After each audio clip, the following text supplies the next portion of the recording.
2 Coríntios, capítulo 5, o versículo 19, está falando assim: isto é, Deus estava em Cristo reconciliando o mundo, não lhes imputando os seus pecados, e pôs em nós a palavra da reconciliação.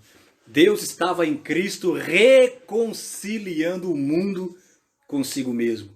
Antes de entrar aqui no mérito da questão, eu preciso fazer aqui um pano de fundo para que você possa entender melhor a verdade dessa palavra. A primeira coisa que eu quero falar é que não é do feitio de Deus, não é da natureza de Deus desistir.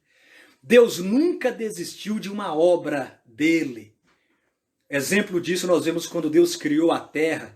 Deus criou a terra perfeita, porque tudo que Deus faz é perfeito, né? Lá no livro do profeta Isaías diz que Deus criou a terra perfeita. A terra não tinha problema nenhum. Aí houve a rebelião de Satanás lá no céu, quando ele ainda era anjo de luz, e Satanás foi expulso do céu, foi jogado aqui para a terra, e Jesus falou: eu vi Satanás como um raio cair do céu. E nesse momento, quando Satanás veio para a terra, a Bíblia diz então que a terra se tornou caótica. Ela se tornou sem forma e vazia. Mas a criação original da terra foi uma terra perfeita, porque tudo que Deus faz é perfeito. A terra passou a ser sem forma e vazia por conta da queda de Satanás. Deus não tinha feito o homem ainda, Deus não tinha criado a natureza humana, a raça humana. Agora a terra estava caótica, a terra estava produzindo abrolhos, a terra estava imperfeita por conta do pecado do anjo Lúcifer. Se fosse olhar, seria mais conveniente para Deus ter desistido da terra. Deus não tinha, afinal de contas, Deus não tinha criado o homem ainda. Deus poderia simplesmente ter desistido da terra, ter falado: olha, vou jogar essa terra aqui numa lata de lixo. Para Deus isso é café pequeno, isso é coisa, né? Deus poderia ter simplesmente desistido. Falar: eu vou descartar essa terra, já que eu fiz uma terra boa e a terra agora se tornou imperfeita, se tornou caótica, defeituosa, então eu vou fazer uma outra terra. Deus poderia ter criado um outro planeta, ter tirado a terra e ter criado um outro planeta, ter dado o nome de terra também para esse planeta, um planeta perfeito. Só que Deus não fez isso. O que Deus fez? Deus recriou a terra.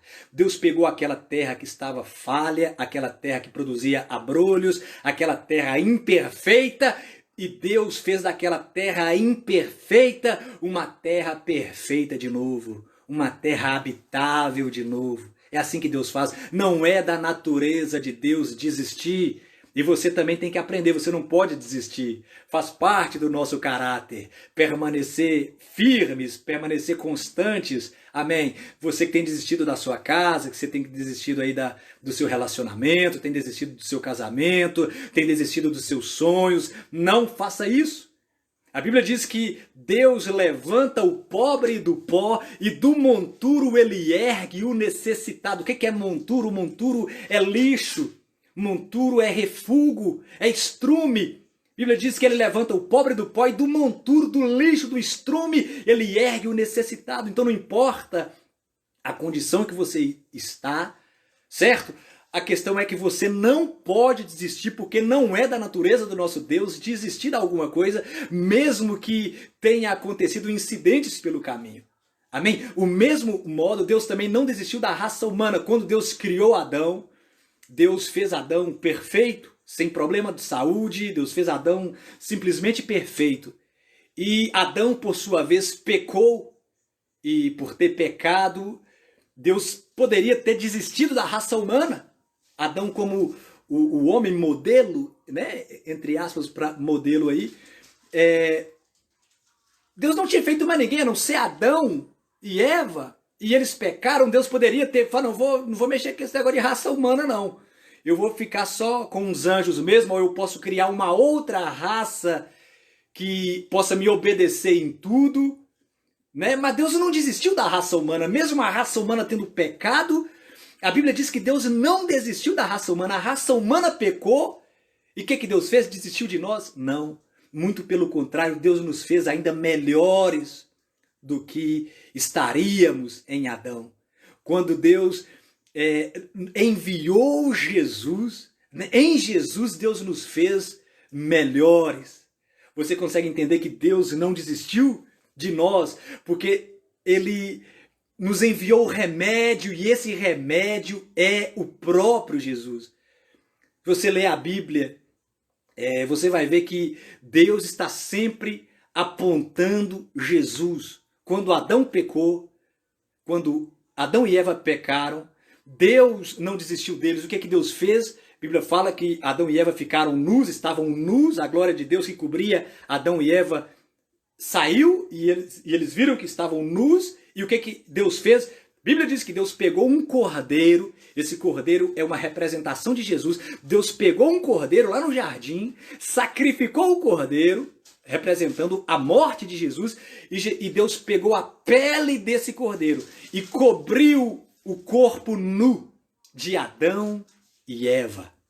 Então, para todo pecado, para todo defeito, Deus sempre está apontando a solução em Jesus. Na lei de Moisés, todas as vezes que alguém pecava e estava sujeito ali a alguma pena de morte, Deus sempre estava criando escapes e apontando esse escape na pessoa bendita de Jesus. Deus, quando instaurou os sacrifícios por consequência dos pecados, o homem pecou e Deus fala, então vai e ofereça ali um sacrifício, ofereça um cordeiro, ofereça em holocausto. E aquele cordeiro em holocausto era uma representação de Jesus, ou seja, para todo problema do homem, Deus está sempre apontando Jesus como a solução do problema do ser humano. Você lembra aquela passagem quando as serpentes venenosas começam a morder o povo no deserto? E eles estavam morrendo, as serpentes venenosas vinham e mordiam, eles estavam morrendo. E o povo voltou para Moisés, reclamou com Moisés, e Moisés voltou para Deus, e Deus falou assim para Moisés, Moisés, faça uma serpente de bronze e levante essa serpente de bronze numa haste, de sorte que todo aquele que quando for mordido pelas serpentes venenosas e olhar para essa serpente de bronze, então ele vai ser curado na mesma hora.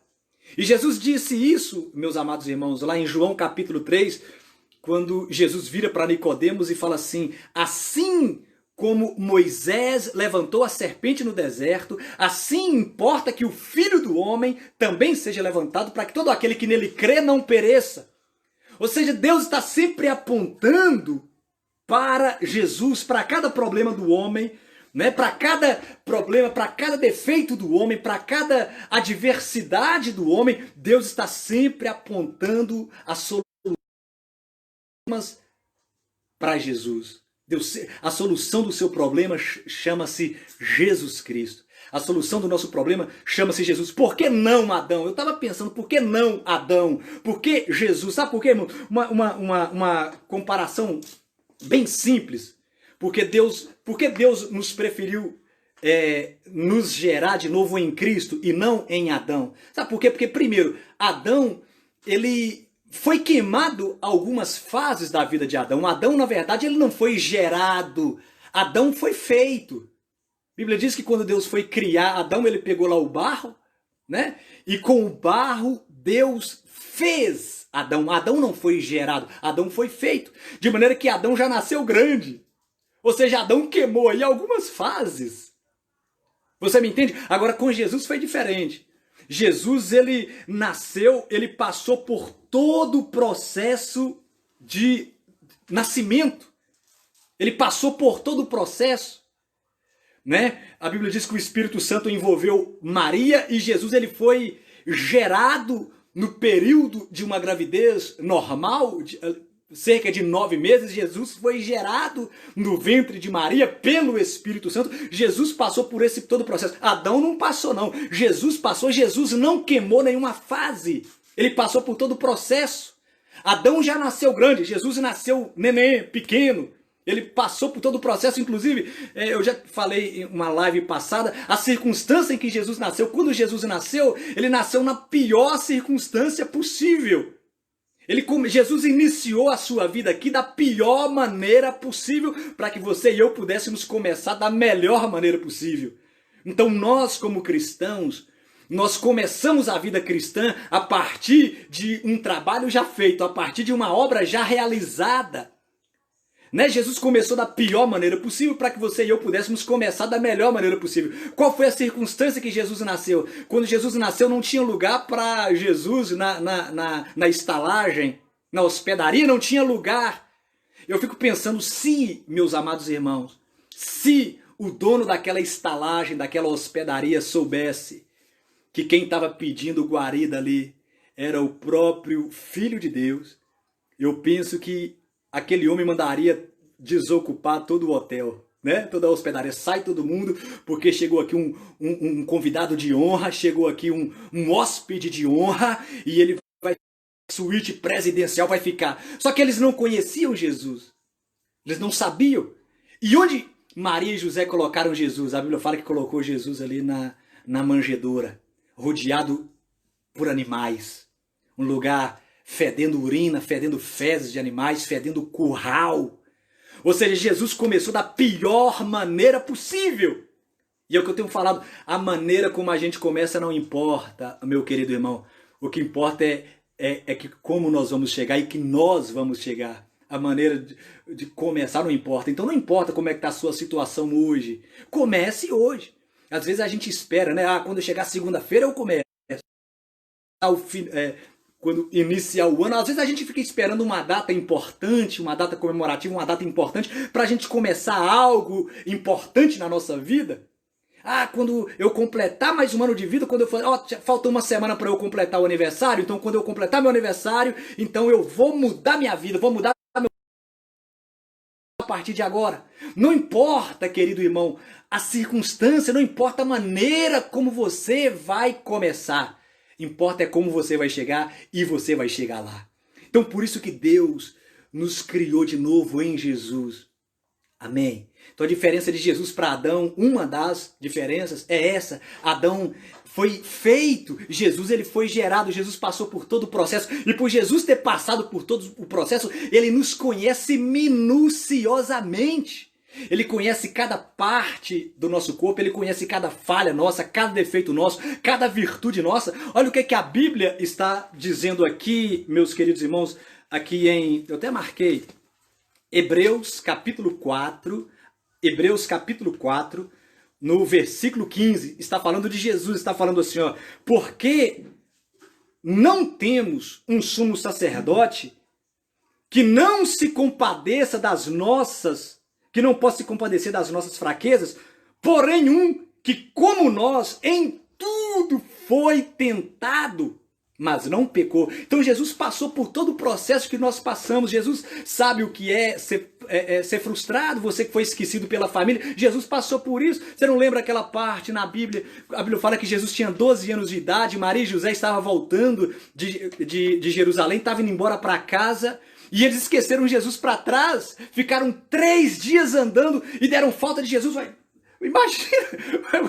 imagina você com um filho de 12 anos. 12 anos, não sei se você tem filho, imagina você com um filho de 12 anos, você voltando de uma viagem, e quando no meio do caminho você pensa, será que... não estamos esquecendo de nada, não? A Maria virou para José e falou, não esquecemos de nada, não? Vixe, esquecemos de Jesus. E os pais de Jesus esqueceram de Jesus e eles voltaram para trás. Jesus teve essa frustração, entre aspas, foi esquecido pela família humana. Amém? Jesus ele foi traído pelo seu amigo, por Judas.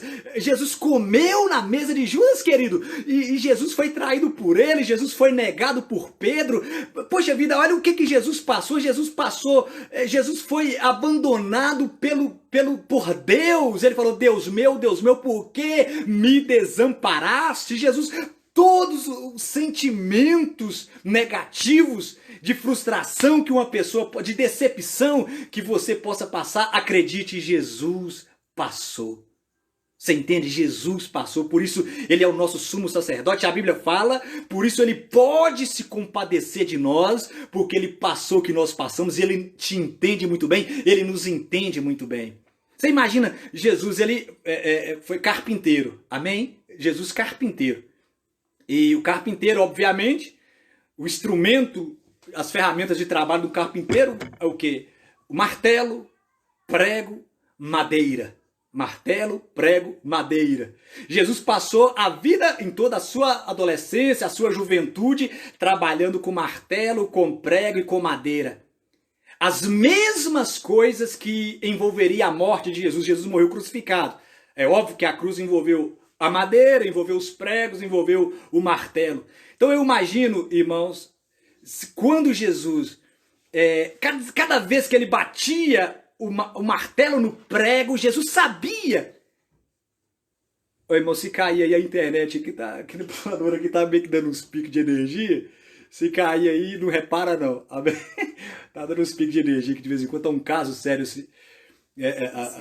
A CEMIG aqui na cidade de Planura. Mas enquanto não cai, vamos voltar aqui no nome de Jesus. Você imagina, Jesus passou por tudo isso. Imagina cada prego que ele batia, cada madeira que ele batia. Ele sabia que daqui a alguns anos alguém faria isso com ele. Pregaria os seus pulsos numa cruz, pregaria os seus pés numa madeira. E Jesus lidou com essa situação a vida inteira. E Jesus controlou e Jesus passou por tudo isso, porque ele pensava em mim, pensava em você, e eu imagino que ele pensava, vai valer a pena. Vai valer a pena eu passar por tudo isso, eu vou morrer por ele. Por isso que a Bíblia nós lemos aqui, irmãos, em 2 Coríntios 5,19, que em Cristo Deus estava nos reconciliando consigo mesmo. Né? Deus estava reconciliando o mundo consigo mesmo pela obra do Senhor Jesus. Deus estava reconciliando o mundo consigo mesmo. Então Jesus passou por tudo que nós passamos, sofreu frustrações em todas as áreas aí da sua vida, sofreu o abandono, sofreu a traição, entende, irmãos? Então ele pode se compadecer de nós. E Deus, o Pai, está sempre apontando para Jesus. Todos os problemas ele está sempre apontando a solução em Jesus.